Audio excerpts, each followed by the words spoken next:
Good morning, children. Welcome to online classes of Heritage Public School. I hope you all are doing well and fit and fine. Okay, so let's continue our studies. Please take out your books. So students, our second chapter is from trade to territory. You have read in previous classes that since ancient time India was an important trading center. तो आपने previous classes में ये पढ़ा कि शुरुआत से ही जो India है वो इम्पॉर्टेंट ट्रेडिंग सेंटर रहा है. Merchants and traders from Europe and Asia came to India. जो मर्चेंट्स है यूरोप से और एशिया से वो इंडिया में आते रहे हैं. The Indian traders were getting profits from this trade so they encourage such trades. तो इंडियन जो ट्रेडर्स थे उनको इन ट्रेड से प्रॉफिट मिलता रहा, इसलिए उन्होंने ये ट्रेड जो है हमेशा इनकरेज करी. 1498 a Portuguese fleet under Vasco da Gama successfully discovered a new sea route from Europe to India. मतलब पोर्चुगीज से एक नया सी रूट इन्होंने बना दिया वास्को डी गामा के अंडर में. ठीक है, एक नया सी रूट इन्होंने डिस्कवर कर दिया यूरोप से इंडिया आने का, which pave the way for direct Indo European commerce. और इस वजह से इंडो यूरोपियन कॉमर्स जो है बहुत अच्छा उसको रास्ता मिल गया, एक नया ट्रांसपोर्टेशन उसको मिल गया. The Portuguese soon set up trading posts in Goa. इसलिए उन्होंने जो पोर्चुगीज़ थे उन्होंने जल्दी ही अपना ट्रेडिंग पोस्ट कहाँ कहाँ सेटअप कर लिया, गोवा में, दमन एंड दीव में और बॉम्बे में. After their conquest in Goa the Portuguese instituted the Goa institution where new Indian converts. ठीक है, अगर वो जीत गए गोवा में, वो कॉन्क्वेस्ट हुआ गोवा में, वो जीत गए, तो जो पोर्चुगीज़ थे उन्होंने क्या इंस्टीट्यूट कर लिया, गोवा इंस्टीट्यूशंस. ठीक है, जहाँ पर नए इंडियन को कन्वर्ट किया जाता था और जो नॉन क्रिश्चियंस थे उनको पनिश किया जाता था और इवन उनको जला भी दिया जाता था. तो गोवा जो है मेन पोर्चुगीज बेस बन गया until it was annexed by India in 1961. जब तक कि 1961 तक इन्होंने किया और 1961 के बाद ये वापस इंडिया ने हासिल कर लिया. The next to arrive where the Dutch were the Dutch. जो फिर पहले तो पोर्चुगीज़ आए, फिर कौन आए, Dutch.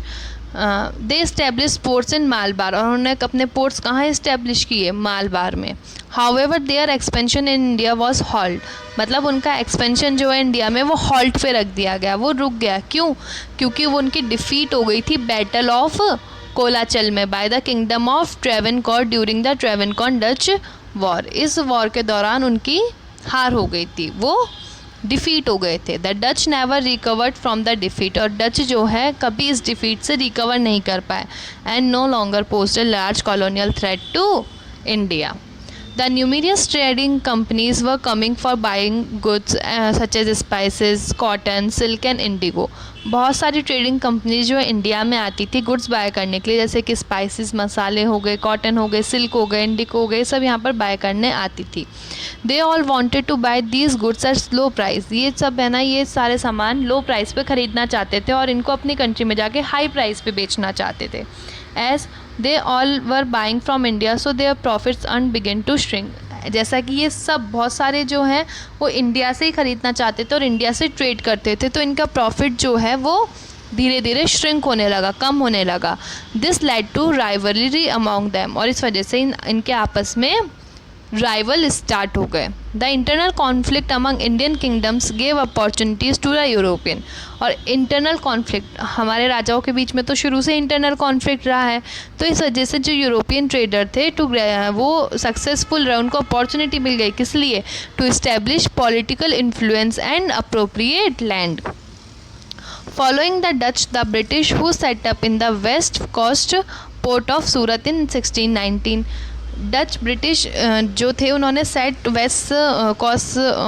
Waste coast port set किया सूरत में 1619 में.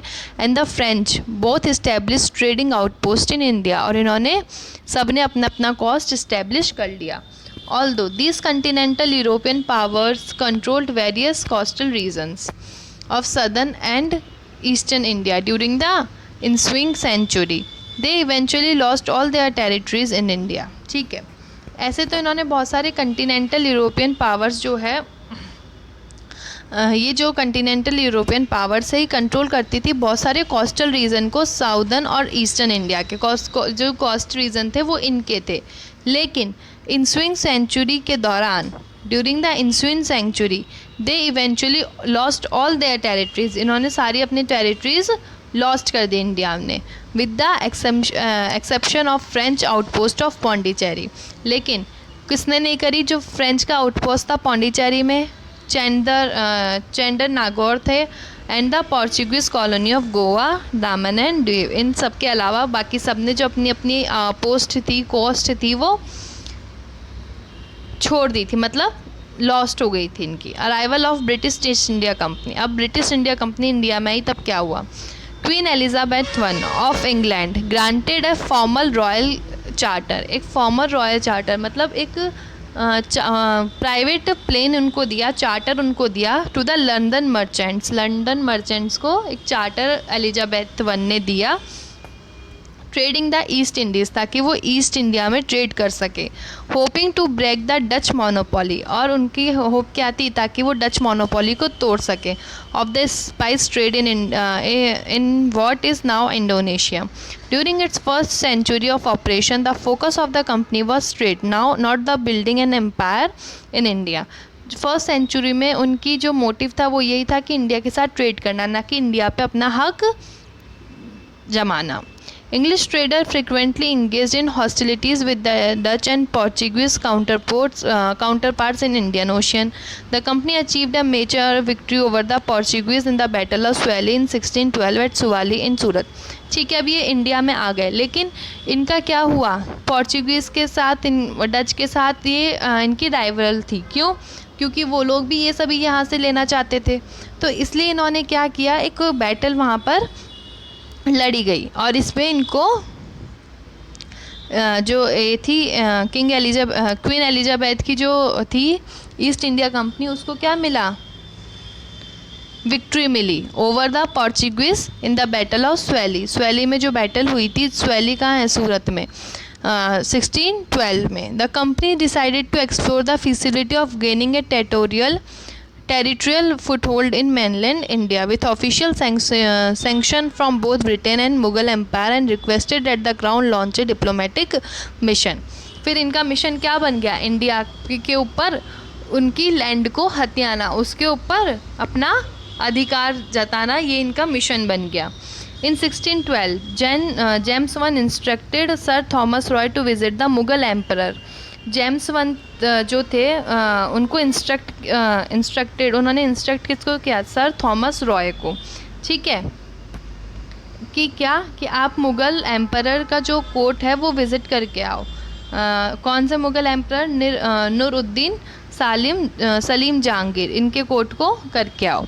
To arrange for a commercial treaty that would give the company exclusive right to reside and establish factories in Surat, ताकि आप एक कमर्शियल वहाँ पर क्या बोलते हैं उसको, डॉक्यूमेंट साइन कर आओ, कि ताकि एक हमारी कंपनी ऐसी रहे कि जिसको सूरत में कंपनी इस्टेब्लिश करने का राइट मिल सके।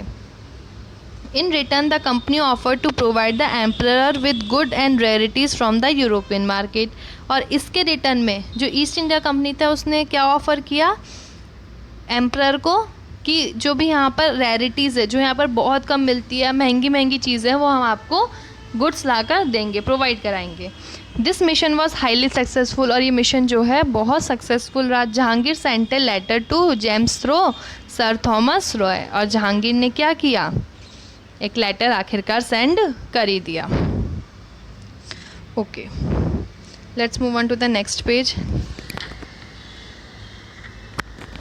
The company, which benefited from the imperial patronage, soon expanded its commercial trading operation. जो कंपनी बेनिफिट हो रही थी इस इम्पीरियल पैट्रोनेज से, उसने अपना जो एक्सपेंड कर दिया कमर्शियल ट्रेडिंग। ठीक है, जो वो ट्रेडिंग कर रहे थे वो उन्होंने वो बढ़ा दी।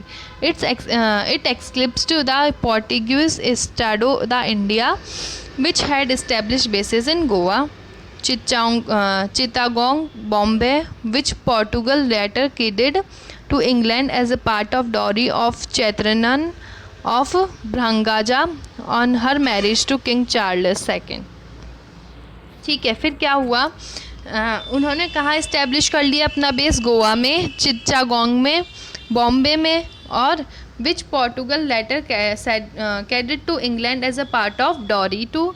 फिर इन्होंने अपना ये जो है ये डॉरी की तरह दे दिया, मतलब दहेज की तरह दे दिया, किस में?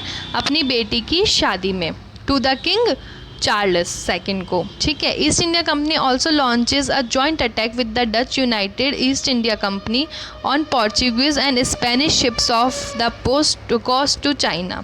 ठीक है। उसके बाद क्या किया? ईस्ट इंडिया कंपनी ने एक धावा बोले, क्योंकि उनको डर था कि हम जाएंगे तो हमें इतना ज़्यादा प्रेफरेंस नहीं मिलेगा, क्योंकि वहाँ पर ऑलरेडी कुछ कंपनी इस्टेब्लिश है।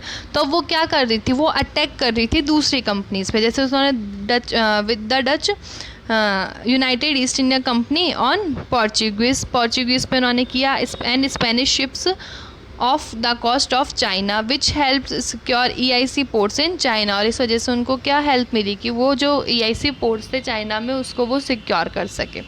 The British East India company was furiously competitive with the Dutch and French throughout the 17th and 18th century. ठीक है। जो ब्रिटिश ईस्ट इंडिया कंपनी थी वो सबसे बड़ी कम्पिटिटिव कंपनी बन गई थी डच और फ्रेंच की 17th और 18th सेंचुरी में। किस पे? Spices from the spice island पे। Spices at that time could only be found on these island. जो स्पाइसेस थे वो सिर्फ इसी आइलैंड पे मिलते थे उस टाइम पे। सच एस कौन कौन से? पेपर हो गए, जिंजर हो गए, नटमैग हो गए, क्लॉव्स हो गए, सिनेमन हो गए, ये सब यहाँ पर मिलते थे। Could bring profit as high as 400% from one voyage. मतलब इनको कितना प्रॉफिट मिलता था? 400% इनको प्रॉफिट मिलता था एक वॉयज यानी एक शिप जब यहाँ से भर के वहाँ जाता था ट्रेडिंग का, तो इनको उस शिप पे 400% का प्रॉफिट मिलता था। Okay children, so we will continue this tomorrow. Till then you read the chapter and try to find out the hard word meaning and learn them. Okay, we will meet tomorrow.